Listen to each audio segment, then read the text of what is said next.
2 मिनिटं सांगा. तो आपलं नाव सांगा आणि नेमका प्रकार काय सांगा.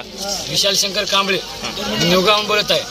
निवजाचा आहे मी. भाटगाव तालुका आहे, जिल्हा माझा नांदेड आहे.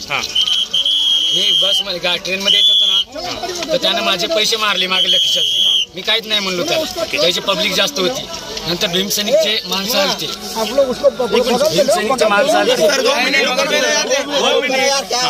भीमसैनिकचे माणसं आलते. बोलले समजे 2 मिनिटं सांगा. चला चल बोल भाई.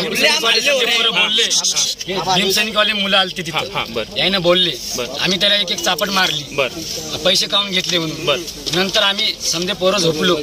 त्याने मला म्हणे फोन पडला म्हणजे पाय खाल्लं माझा. मी खालं बघू लागलो. त्यानं वरून खंजीर मारलं. आणि मग नंतर अजून मारतच जायला. पिस्तॉल काढली. डबल बाहेर येऊन दगड मारले गाडीवर. अजून कोणाची लूट झाली आहे का तुमच्यासोबत? कोणाला पण विचारू शकतो.